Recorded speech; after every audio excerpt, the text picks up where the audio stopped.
Coming up, I'm going to show you the September 2025 Gentleman Junkie giveaway knife. Then we're going to show you 3 great carry combos. And then lastly, I want to show you 10 new knives that I've gotten in the past week that I really like, plus something extra special. I'm Bob DeMarco. This is the Knife Junkie Podcast. Welcome to the Knife Junkie Podcast, your weekly dose of knife news and information about knives and knife collecting. Here's your host, Bob the Knife Junkie DeMarco. Welcome back to the show. One of my favorite comments from last week's episode on grab-and-go zombie fixed blades comes from Carino1. He says, Jim and Bob, really great episode. Lots of fond memories of carrying the made-in-Japan Spydercos, another subject I discussed on that episode. I like them all, but a personal favorite is the fully serrated Calypso Jr. Such an easy knife to carry, and man, does it cut. As for choosing a zombie slayer, everything presented in this episode was super mean, but my choice of them would be the Tops Wild Pig Hunter. Slashing and hacking is wasted calories. We have to pierce the brain to stop those jaws from chomping. So a very good point, Carino. Yeah, hacking and slashing, that's like the workout regimen of the post-apocalyptic zombie hunter. So, maybe keep some of those slashes around just to stay in shape. Next comment was from 6Freak58, and I was talking about the new Slabby from K-Bar, the full tang K-Bar. He says K-Bar's price point of $250 is wishful thinking. And I'm not sure if it is, because, there are a lot of real big K-Bar fans out there, but I'm kind of with him in that, presumably him, 6Freak, it seems like a huge price jump to go from like around $100 to $250 just to get a full tang. I know they did some contra, like it's a whole different knife, but still, it kind of seems a little steep. So I'm sure eventually that price will right size with the market and with the knife junkies out there. All right, guys, thanks for commenting. I really appreciate it. Also, thanks for watching the videos this week. Also, the shorts that I've been putting up. As you may know, I was kicked off of Instagram, stayed off for about a month until I got frustrated with the appeals process and just started a new page. It's Knife_Junkie_podcast, and I've been posting to that. Only a couple so far, but every time I post something to YouTube, I'm going to post it over there, or post something over there on Instagram. It's a new habit I'm putting myself back into because I really fell off the wagon with Instagram for quite a long time and was just using it for finding new knife makers and keeping in touch with friends. So back on Instagram, Knife_Junkie_podcast. Check it out. All right, that said, let's get to a pocket check. What's in his pocket? Let's find out. Here's the Knife Junkie with his pocket check of knives. In my front right pocket, I had the super cool BRS, that's Blade Runner Systems, E-Volve, that's one of their lines of knives, Kopesh.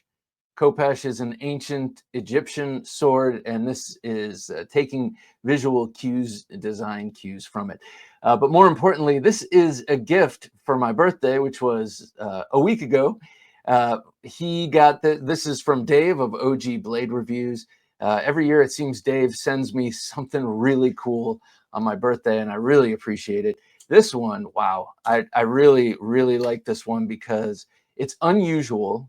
It's large. That's a 4.25 inch M390 blade, and it's totally fidgety. It's a really great knife to fidget with. Part of that is due to these really unique thumb studs. I ordinarily don't go for anything that isn't a cylinder as a thumb stud, but this works great and it looks cool. Those backward-facing arrows really grab the fat of your thumb and make it easy to flip or middle finger flick this. G10, contour G10 here, titanium bolsters, steel liners, and it's a liner lock. This thing is so cool. Dave, thank you so much for this. I have used this several times in the short period I've had it for unexpected things, mostly food. And ordinarily I have something different on me if food needs to be cut, but this has been doing it over this past week. As a matter of fact, just yesterday, I cut a massive hamburger in half for my girls, and they shared it without argument.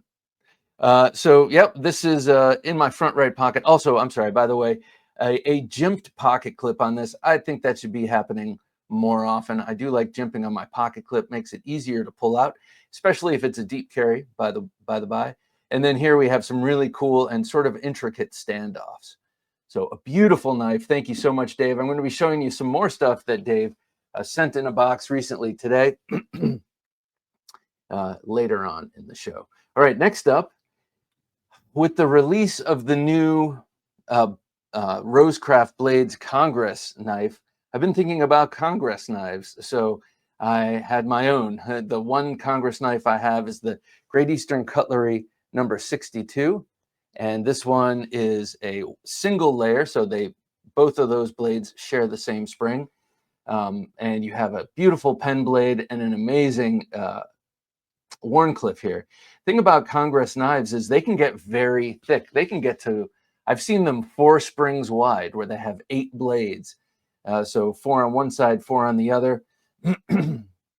This is in what's called unicorn ivory micarta. Something when I first got this, my daughters were much younger. As a matter of fact, I think when I got this, yeah, they were both alive, but they were both younger, and I used to like to tease them that unicorns had to die for this knife, and they thought that was horrifying. And then I would have to tell them I was joking. But anyway, really great thing. And something about Congress knives is that the term Congress doesn't come because they're very dignified and they belong in our judicial or our legislative bodies. But the Congress knife discusses or refers to the Congress name refers to the fact that you have all these blades coming together from opposite sides in Congress. So they come together nicely. They fit together nicely in a relatively small package. And I love this GEC 62.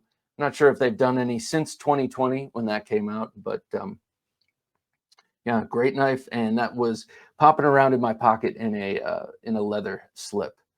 Thirdly, in my waistband at the appendix position was my Gunfighter Customs Gunfighter, given to me by the guys at Gunfighter Gunfighter Customs, I'm sorry, at Blade Show, Jared Franklin.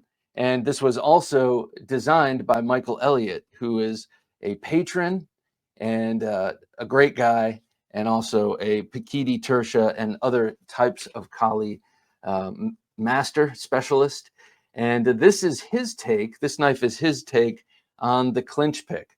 But he elongated it, and he kept a similar style egg-shaped handle to nestle in the palm. But you have all this room to put your thumb on this knife, which I love. If you hold it in a sort of saber grip like that, you get a longer reach with the blade, and you get a nice lock-in with the thumb right here. Or you can come up in a more Filipino grip here, and put your thumb on that thumb ramp, that forward thumb ramp. This one is double-edged, and I just love it. I love carrying this knife. It carries really easy.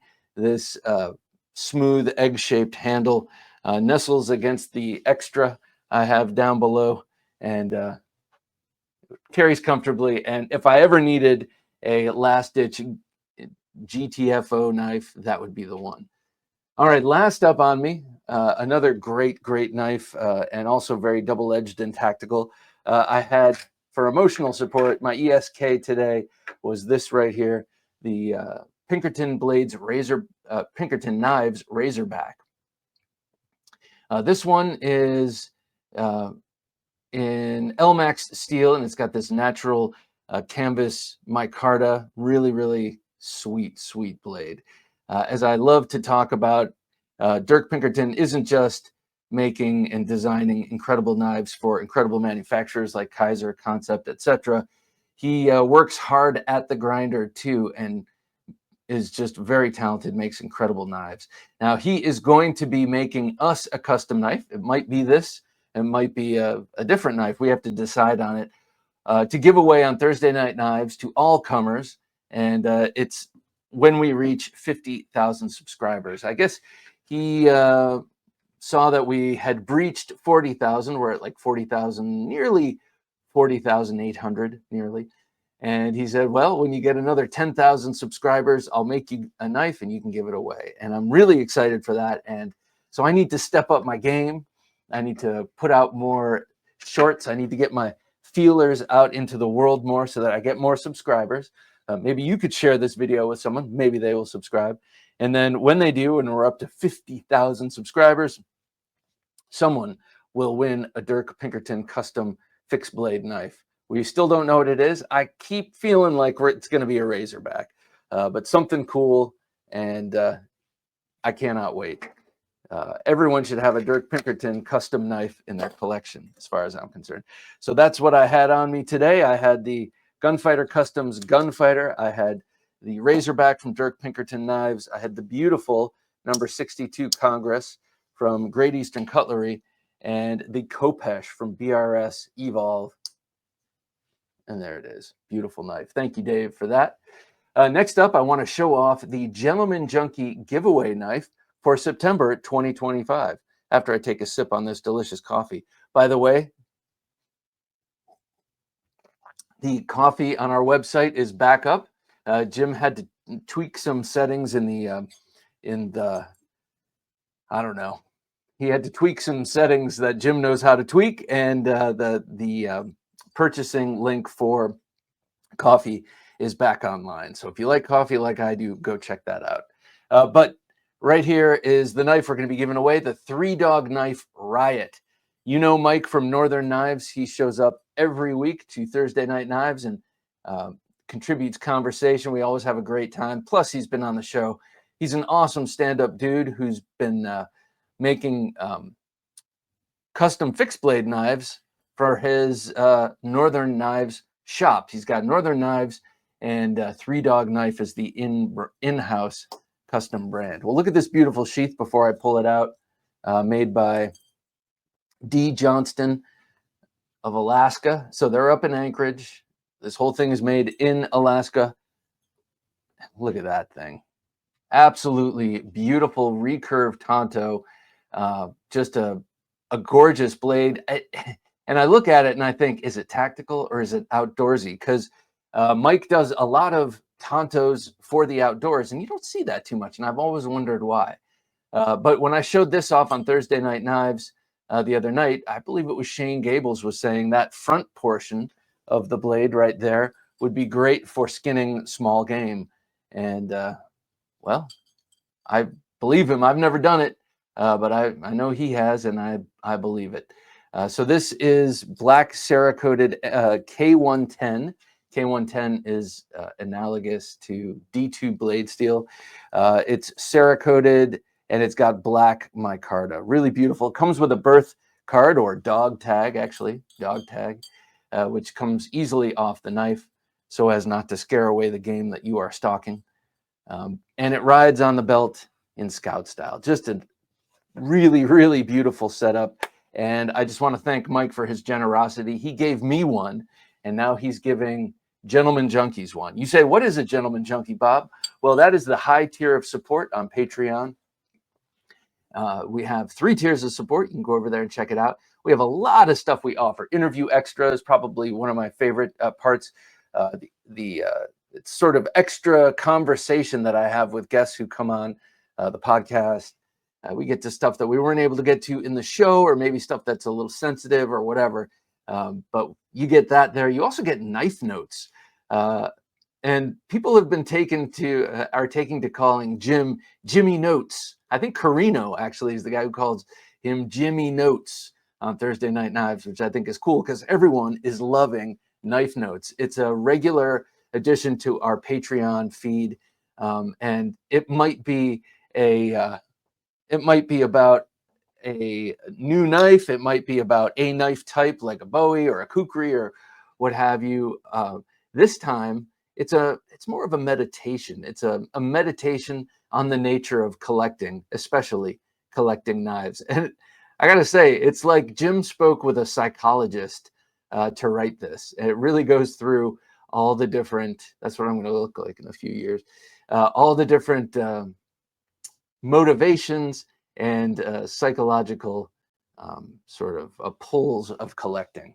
So go check it out. You can do that by going to the knifejunkie.com/Patreon. There you can check out what we have to offer you.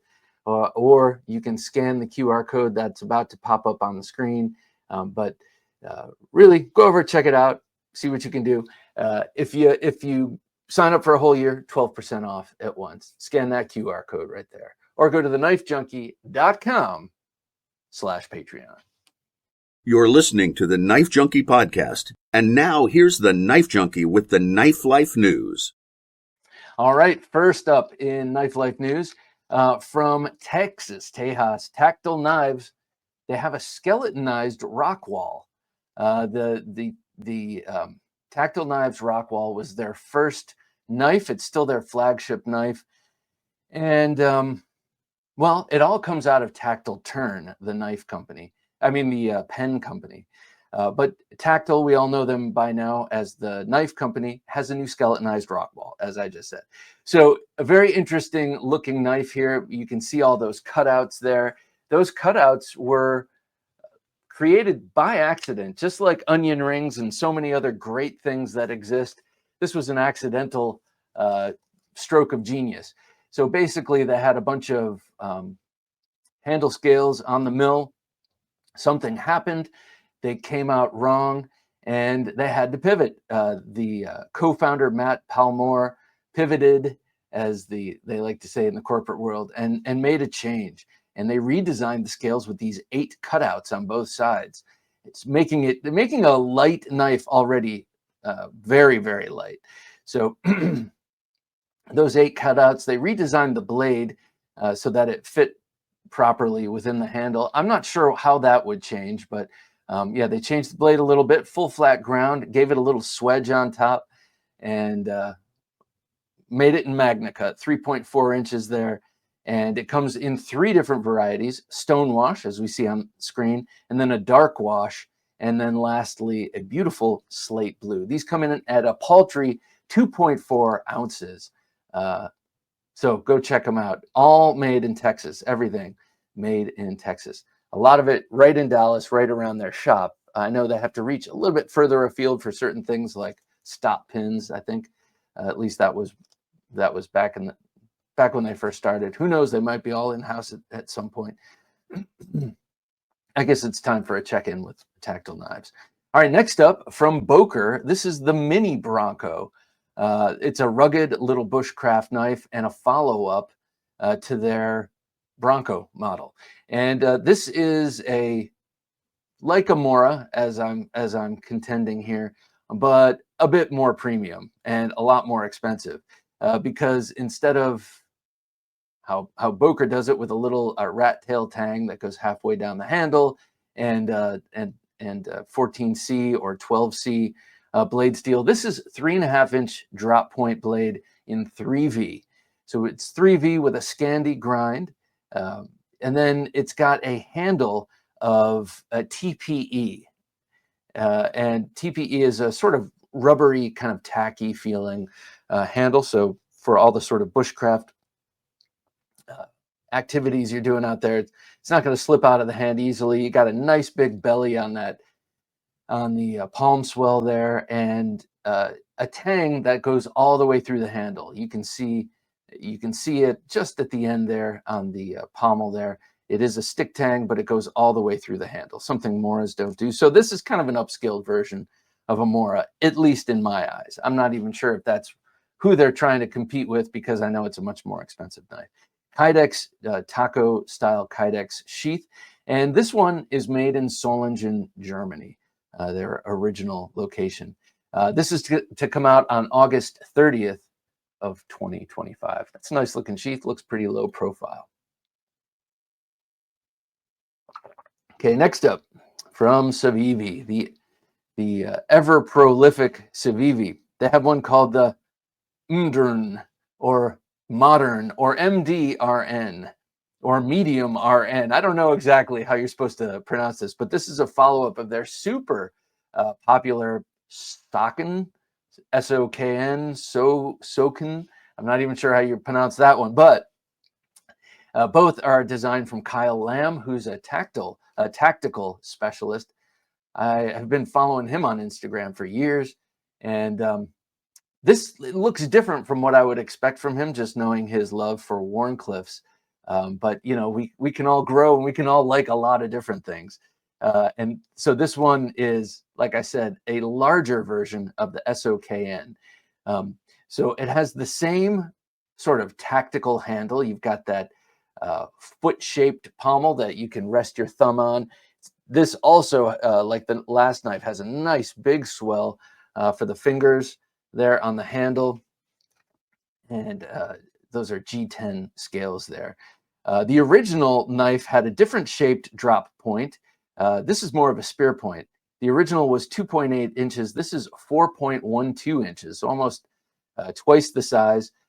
Nitro V blade steel on this, and you have a sort of Scandi bevel with a micro bevel for cutting, you know, at the very edge. So Scandi-esque, we might say, or like an early tops Scandinavian knife. So yeah, I like the handle quite a bit on this. You know, as you can tell from the 001, I go for the handles that really accommodate thumbs in reverse grip. This seems like more of an outdoor knife to me, so I'm not sure what the benefit of that is, though it is also a big bird's beak for the pinky. So we'll definitely keep this knife in hand. Pretty cool. I love Civivi. I do love Civivi's fixed blade knives. It'd be cool to get one of these SOKNs or Moderns in hand to check out. Kydex Sheath, 3.7 ounces, and available early fall of 2025. Last up from Buck and famed designers and makers G&G Hawk, Grant and Gavin Hawk, father and son team. Grant has passed away. Sorry to hear about that. But that was in 2023. We talked about that on the show. That's not a new development. August 2025 Buck of the Month. That's what we're getting at. This knife, the Marksman, which is a very famous buck, came out originally in 2021. I mean, in 2014. It came back as a Buck of the Month in 2021, and now it's back as another Buck of the Month. This is called by many the most accessible Grant and Gavin Hawk design for a couple of reasons. First of all, it's the least unusual, I think. And it's also the most easily attainable, being made by Buck. It's not a super expensive custom knife. They're famed for their movement free, their wiggle free out the front, and for other really great and unique designs and great engineering. This one, the real USP of this is that backstrap lock. It's a piece of steel that it's a metal backstrap with a keyhole in it, and that keyhole fits the flipper and then a notch in the blade tang. That's what locks it out. But you'll get the same length, 3.5 inch tungsten coated, in this case 154 cm drop point.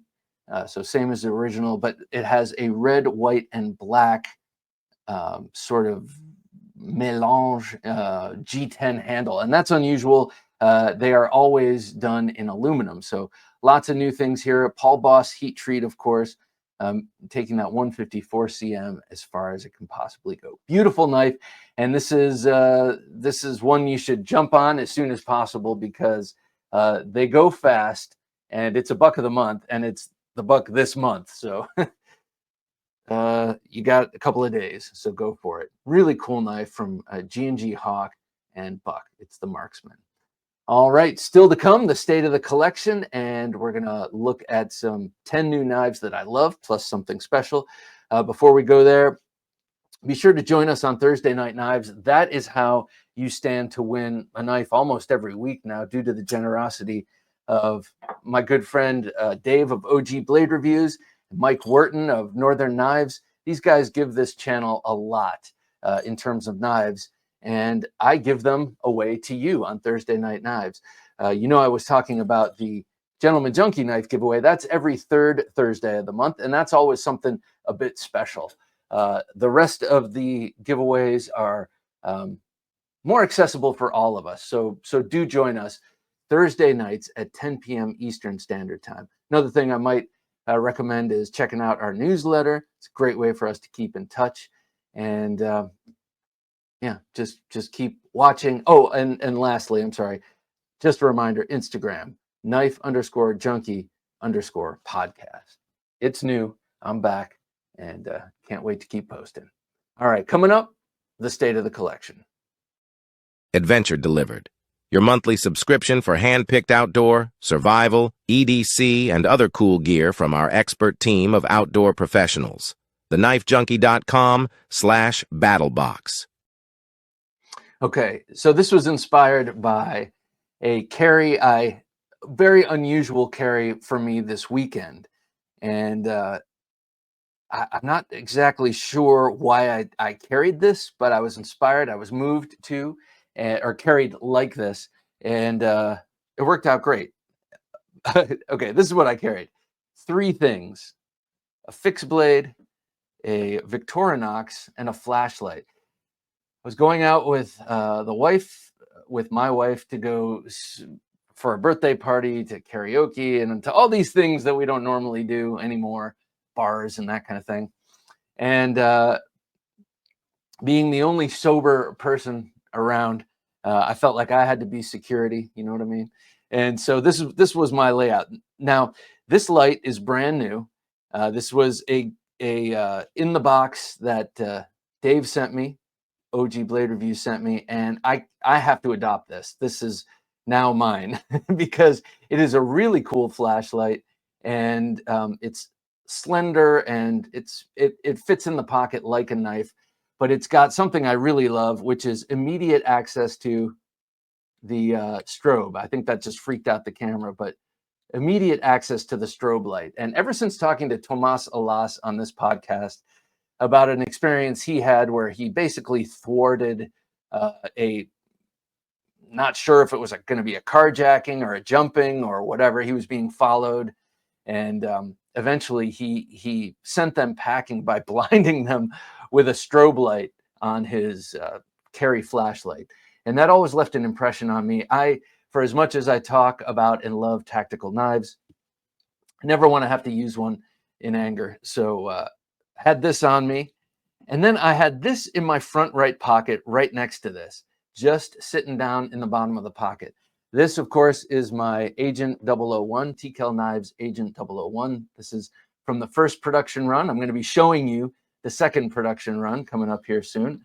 But when I received my samples of the second production run from Tim, he sent me this beautiful badger claw leather sheath for one of them, and I fell in love with this thing immediately. So drop this right in the pocket. The curve of this follows the seam of the jeans, or the shape of the jeans pocket internally perfectly. Fits, nestles right over in the corner of your pocket. I had instant access to this blade right away, and I loved it. I could sit down just fine. It wasn't too big or anything like that.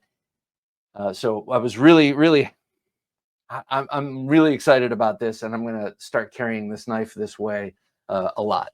I might add, just for safety, I might add a discrete carry concepts clip to come up and fasten it to the pocket just in case. But I feel at this point, after carrying it, well, twice that way now, that it's kind of unneeded, but we shall see. You don't want it just in a moment of stress pulling out the knife and the sheath comes out with it. So I'll probably put one on there. And then lastly, for practical purposes, I had my Victorinox Cadet with me, mainly because I thought I might have to open someone's beer or cut something in terms of food, and I didn't want to pull out the Agent 001. Though as I'm looking at this, that nail nick is pretty gross, so I'm glad I didn't have to cut any food with it. So a great carry combo here. I'm going to keep them all on screen as I talk about them. That Agent 001, the Victorinox Cadet, and this Nitercore EDC 27. What a great light. I'm really excited about it. All right, next up, got to make this look pretty. Hang on. There we go. Next up, second carry combo, which I've been carrying a lot recently. These are all brand new knives too.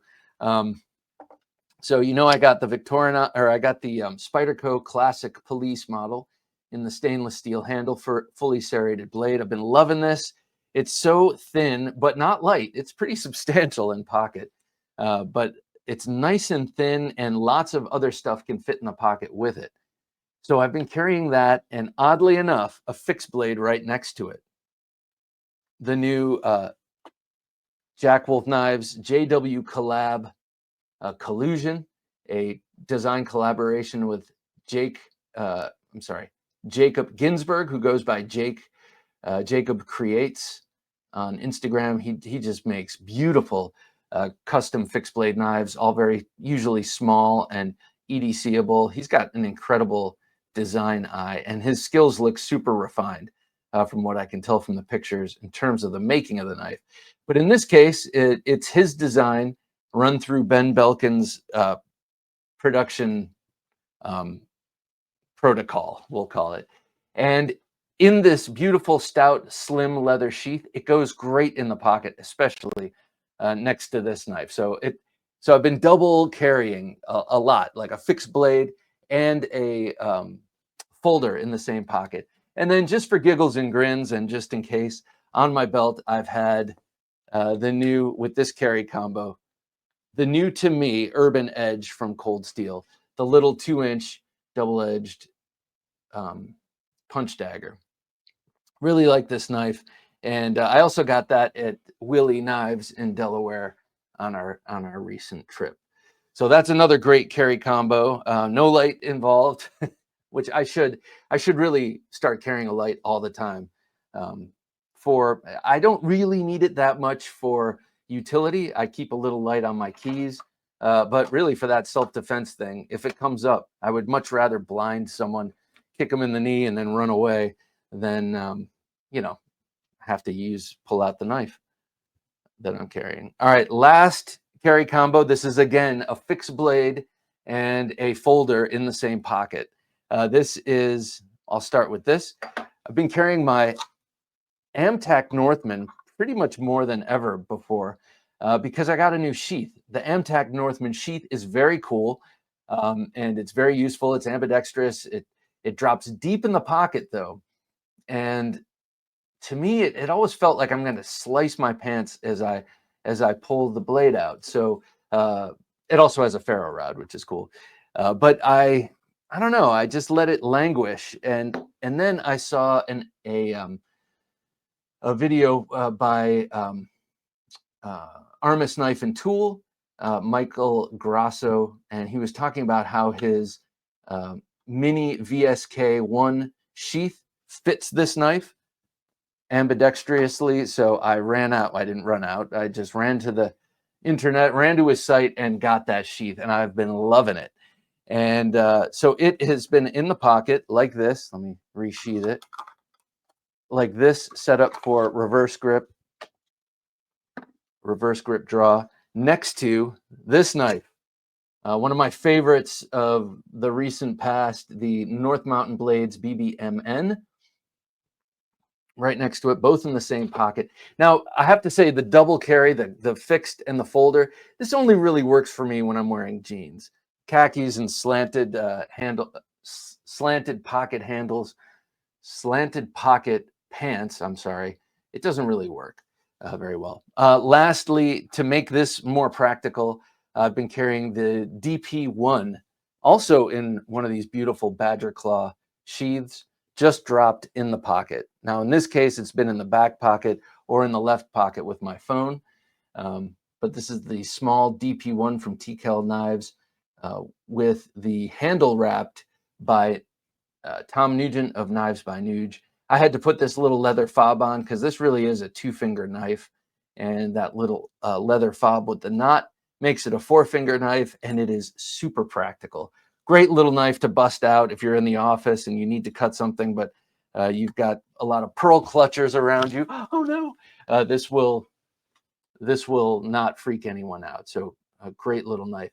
And here are 3 great carry combos. First one, the Agent 001 by TKell knives with the EDC 27 Nitercore flashlight and a Victorinox Cadet. The second carry combo there is the Jacob Ginsberg design JW Kollab Collusion from Jack Wolf Knives, and the Urban Edge by Cold Steel, the little punch dagger, and then of course the police model, classic police model, and then the last carry, the BBMN from North Mountain Blades, the TKell Knives DP1, and the North Mountain Blades, or the Amtac Northman in the Armis Sheath. Man alive, a lot of names to remember. All right, what are your favorite carry combos? Drop them in the comments. Let me know. I love the inspiration I get from you guys and what you carry. All right. Before we get on to 10 new knives that I love, plus something extra special, I just want to show off this new design by Jim. Touch grass? Nah, touch knives. Now, this comes out of a conversation we had on Thursday Night Knives that I don't know if it evolved or devolved, but we started calling us knife touchers. I don't remember exactly how that came about, but are you a knife toucher? Because I am. So Jim was inspired to come up with this. Touch grass? Nah, touch knives. So if you go to thenifejunkie.com/shop, you can find this apron, that tote bag, and that t-shirt, and much, much more. Coffee mugs, this and that, all there. But there are a lot of other great, if touch grass isn't quite your thing, you can check out all the other cool things that Jim comes up with.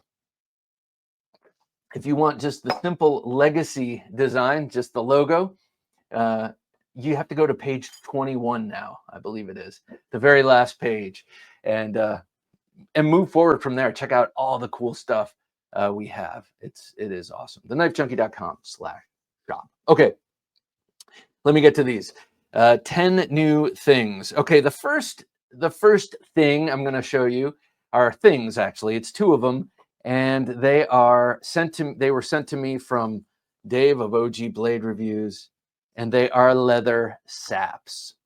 Yes, I've been talking about leather saps forever, since before Blade Show this year.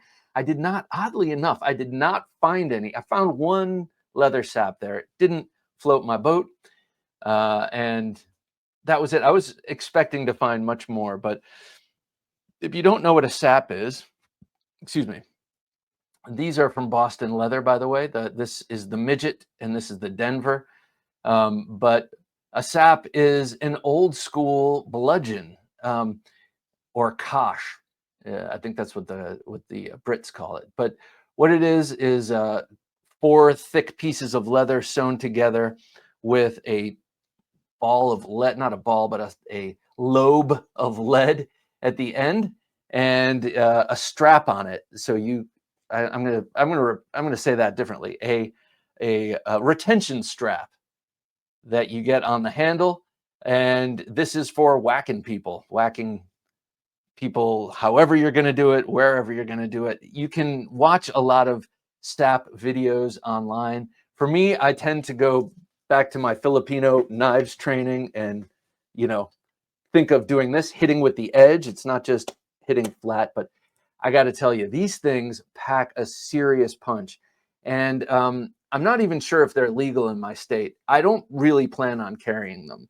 I just plan on loving them, and I really dig it. I got to find if they're legal. If they're not legal, I'm not going to carry them. I don't need to go upstate on a weapons charge. Mild-mannered me.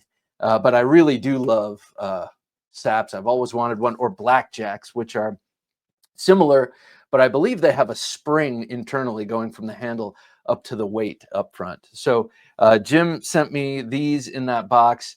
I know he pays attention, I bet he's got a happy wife. He listens, and he sent me these along. I really appreciate them. I think they're a part of his collection that he just didn't need anymore. And here's the Midget, by the way.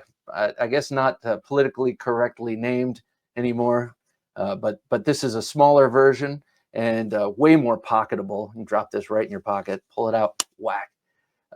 Yeah, you just feel it all through your body when you do that. You just can can feel it. All right, so that's the first thing. Second thing, this is a knife that was sent to me from the manufacturer, and it's a Flissa knife. This is the, if you look it up on Amazon, it's the Flissa 12-inch Bowie. 12-inch referring to the overall length. It comes in a pretty cheesy, I shouldn't put it that way. It comes in a somewhat cheap leather sheath, meaning, you know, we can tell when something is beautiful leather or when something is sort of like particle leather. And I think that's what this is. Doesn't matter. It's a $25 knife. And I gotta say, I have put it through some paces. I'm going to be releasing a video that shows a lot of use of this. I did, but here's why. You know, I don't do many videos like that. And when people send me knives, I rarely like take them out and pound down them. But this Flissa brand, I'm brand new to, and I don't want to just get on and say it's a great looking knife, which I think it is. I have to make sure that before I say it's worth your $25, that it can go the distance. So I took this. This is 7CR 18 MOV or something like that. It's a 7CR steel from China. Took it out back, batoned it through some seasoned wood, and then I made carvings, feather sticks, and I started a fire with it. I cut sisal rope with it, and I did something else with it. Oh, tip tests. Stuck it in a 2x6 and kind of, you can tell when you watch me do that, I was tentative at first, and then I started going for it. This tip went the distance. This knife in general went the distance. I like this knife. I was planning on giving it to my daughter, but I might just have to buy her one. I really do like this knife. Flissa. Do you guys know Flissa? 90-degree spine through sparks, just fine.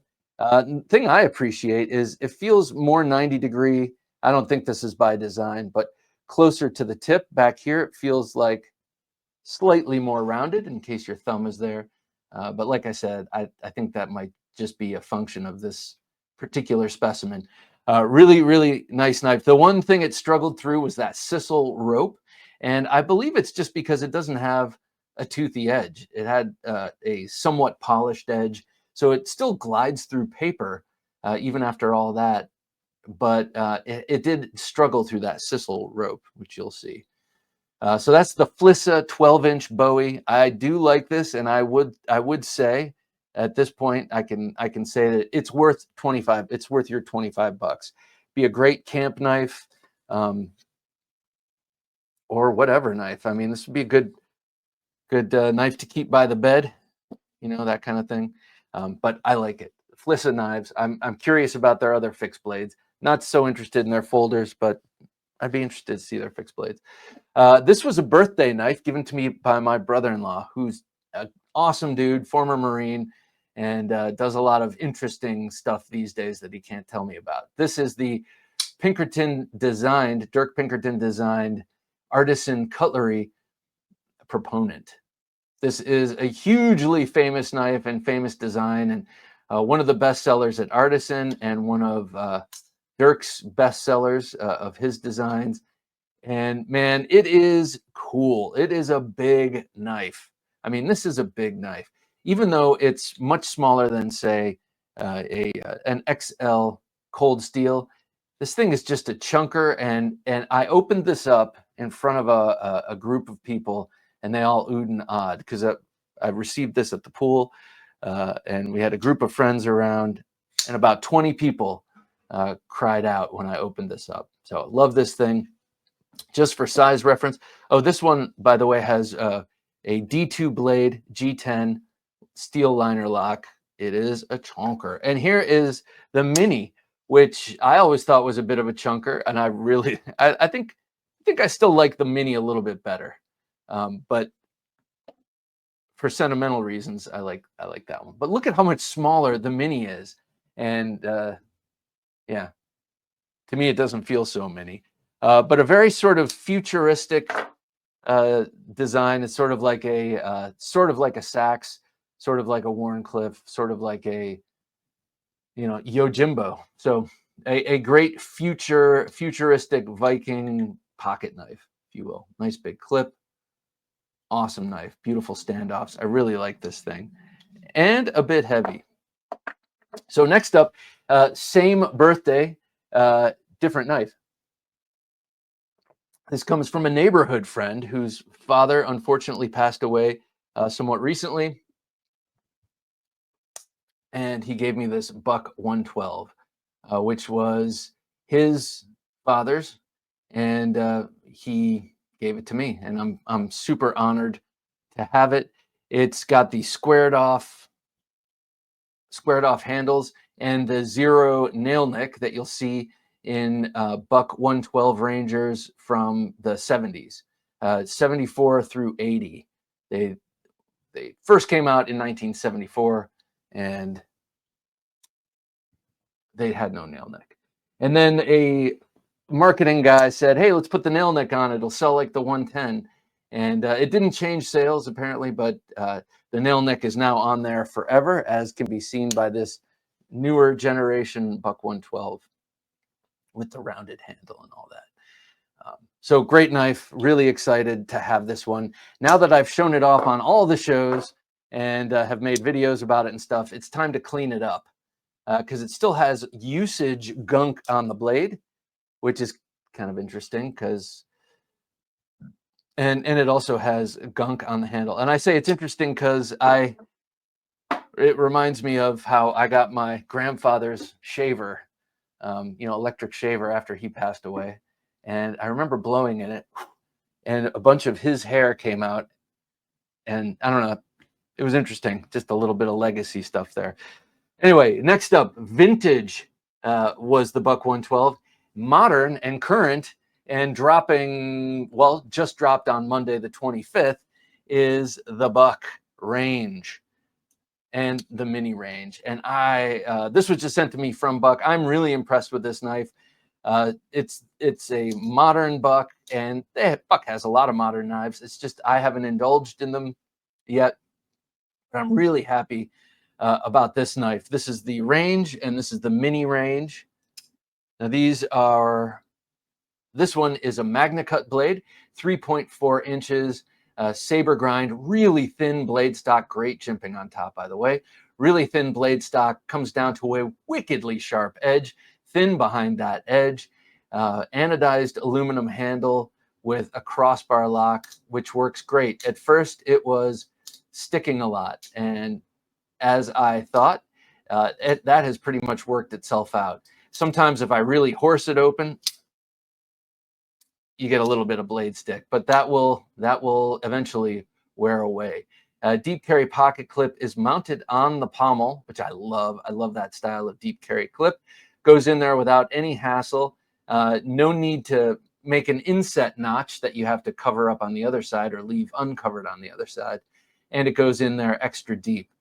Sort of clamshell construction on this one. Liners only where they are needed to accommodate that lock. And then here is the Mini Range. The Mini Range is what gave me that nice little wound on my thumb muscle there. This is the first day without putting super glue on it and bandaging it up. It's getting pretty healed. By the way, super glue, that's why it was invented, so don't be shy. This is a 154 cm blade steel, as you can see there. Paul Boss heat treat, as both have.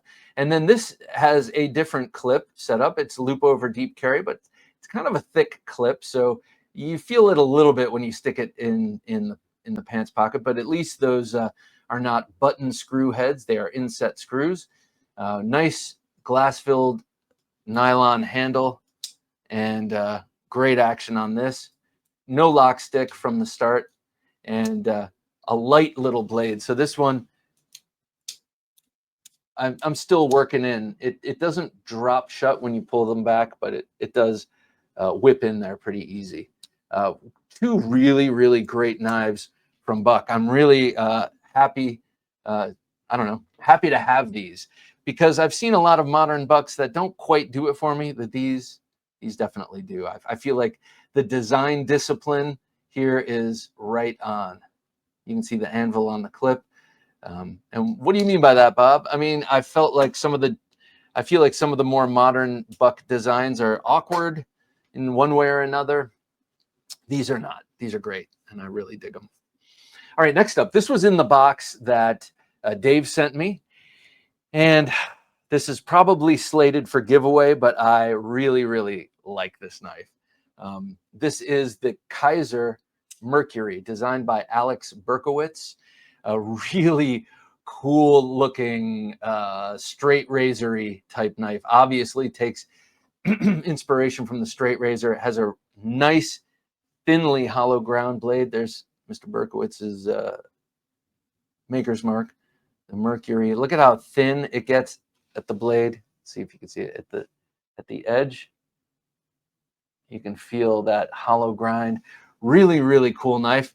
Gold anodized aluminum handle here. I think it's aluminum. You know what? Don't quote me on that. Actually, it feels more like titanium. It feels like it has the weight of titanium. Sort of a faux integral. You can see it's clamshell again, so no backspacer. And on the inside, it's nicely milled where those two pieces come together. It's a beautiful knife. S35VN steel here. Nice action. Somewhat thin. It's sort of CEO style in terms of its thinness. This is one that I feel you could definitely wear in the boardroom, carry in the boardroom, and because it's nice and slender and it's pretty, and you could kind of rock it like you rock a CEO style knife. But I gotta say, you also get a touch of menace with the blade shape. Even though it isn't pointy, it looks like the Demon Barber of Fleet Street's favorite weapon. Really nice knife. Okay, so that is the Mercury from Kaiser. Next up, sent to me by APOC Survival, is the Breeden. What is this? This is the Whisper 2. Really cool knife designed by Kim Breeden, I believe his name is. Really, really Japanese in inspiration. It looks like a traditional tanto with that upswept, non-faceted blade this is D2. And we have 2 layers of G10, a thin maroon layer as a liner, basically, and then this really nicely contoured and cut out handle scale on top. Obviously, taking its design cues from traditional Japanese knives. Made in China right there. I mentioned that on Thursday Night Knives. That's the one part I don't like. Not that it's made in China, but that's where they put it. I just don't like that as a spot to put writing at all, actually. Be nice to have jimping there, seeing as there's no guard. But so very nice action on the thumb studs and on the close. Really smooth. And then on this side, you've got the loop over deep carry pocket clip. Very cool. And I love this touch, that Japanese cherry blossom there.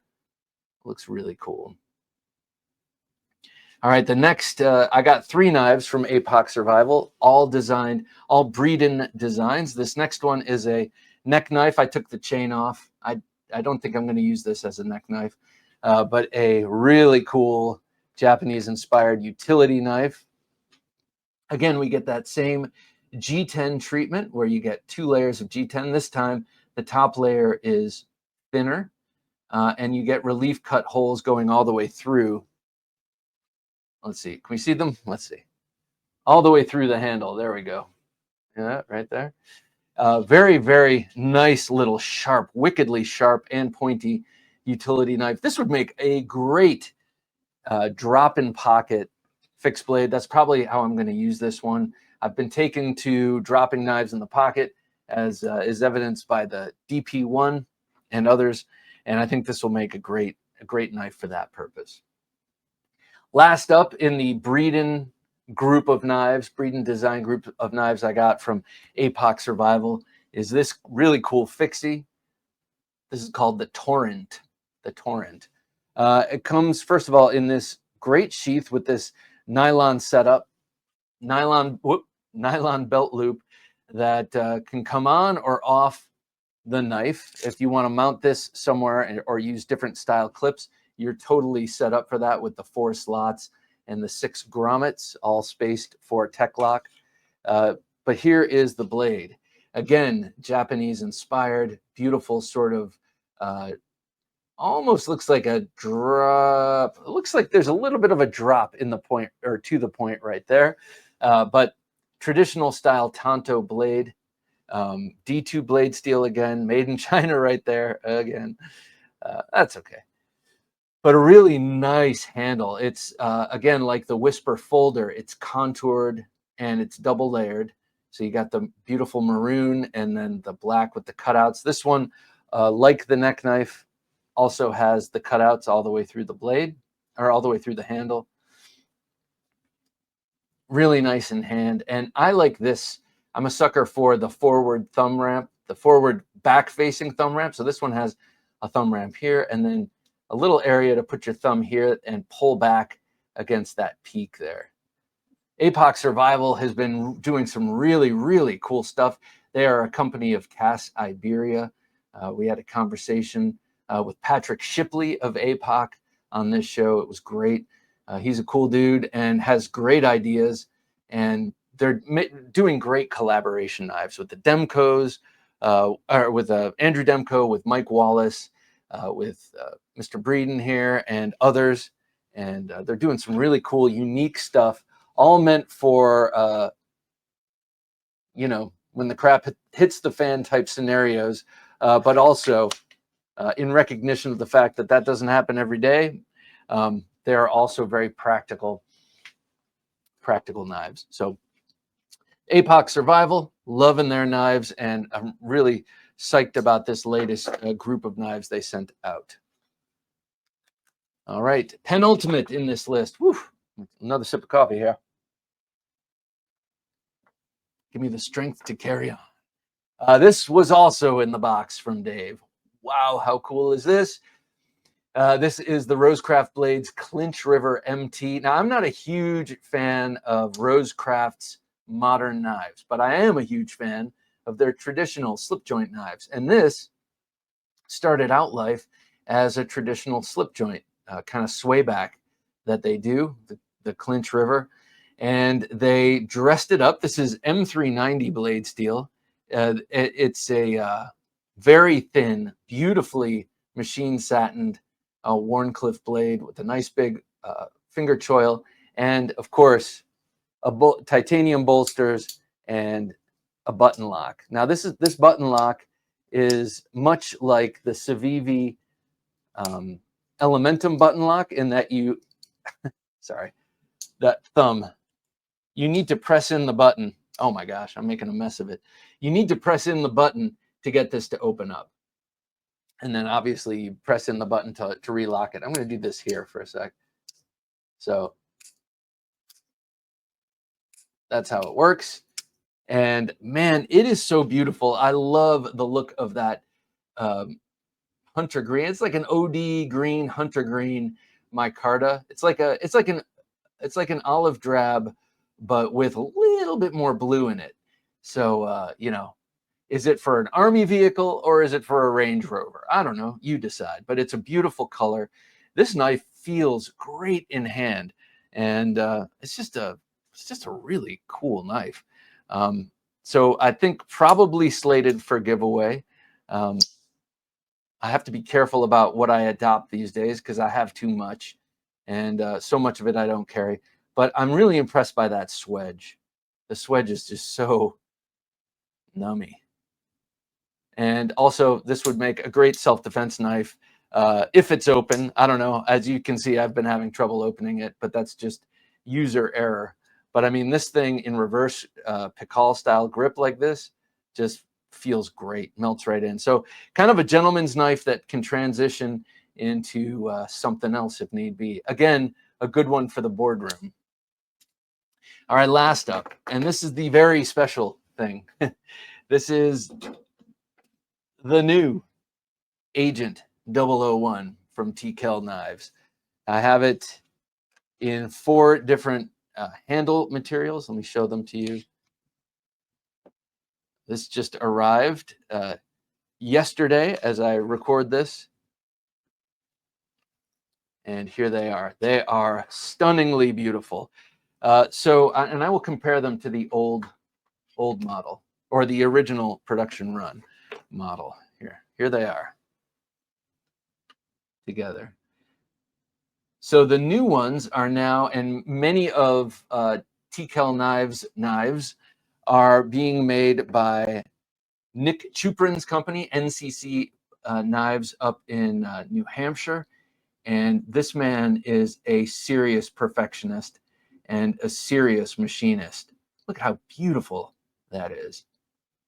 Look at the chamfering on the jimping. Look at the milling lines on the bevels. It is just gorgeous. I am so excited. I am not sure when these are dropping. This is a decision that I will only okay, but it's definitely not up to me, or I should say only announce. It is not up to me. Obviously, I'm not making them. TKell Knives is not my company. This is just my design. But man, am I thrilled with how these have come out. They are just beautiful. Inspired originally by the loveless sub-hilt fighter in that sort of long, slender, clippish point double-edged blade. Made in the USA here. There's my maker's mark. And this is, what does that say? Oh, this is Nitro V. That's what that is. Nitro V with a little American flag next to it. You got Nitro V. And this is that G10 burl handle. They have 27 different G10 / micartas, and then this whole new battle lock, which I'll show you in a second. This is obviously layered G10, blue and black, and also Nitro V. How gorgeous that is, man! And I'm not saying it's gorgeous and complimenting my design. I'm saying it's gorgeous and complimenting Tim and Nick's ability to make knives. These are just so beautiful. Again, Nitro V. Now this is that glass-filled nylon battle lock handle.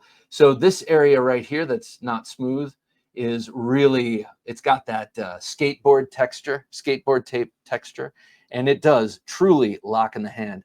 I have to be 1000% honest. When I first heard about these handles, I was like, oh, I don't like GFN. I'd much prefer micarta or G10. And in a sense, that is true. But man, if you really need this knife for usage, and you're not just a collector like myself, these battle lock handles are amazing. They are so grippy. They are so grippy and nice. So there it is. And this will be available when it's available, which is very soon as I record this. So probably very, very early September or late August 2025. They all ship with a Kydex sheath like this with the cool horizontal mount. These things work great. But also you can get it with the Badger Claw sheath, a little extra. And then I got to show you this before I sign off. They all come in one of these zipper cases. Like I think all TKell knives now come in these really great zipper cases. And but this is how this one arrived. They sent me one of these newer Ulti clips, which I got to check out. It's like a wireless in the waistband clip. And look at all the band-aids. Look at all the don't be dumb or be less dumb band-aids I got. And that's because Vinny in their shop says, Bob, a few extras of these to help with future mishaps. Because Vinny, thank you, Vinny. I appreciate it. He's been a friend of the channel, watching the channel for a long time. And Vinny of the TKell Knives team has seen me cut myself many times on camera, but most especially in the last couple of weeks, it's happened twice. And the one time, all I had close to me was a paper towel.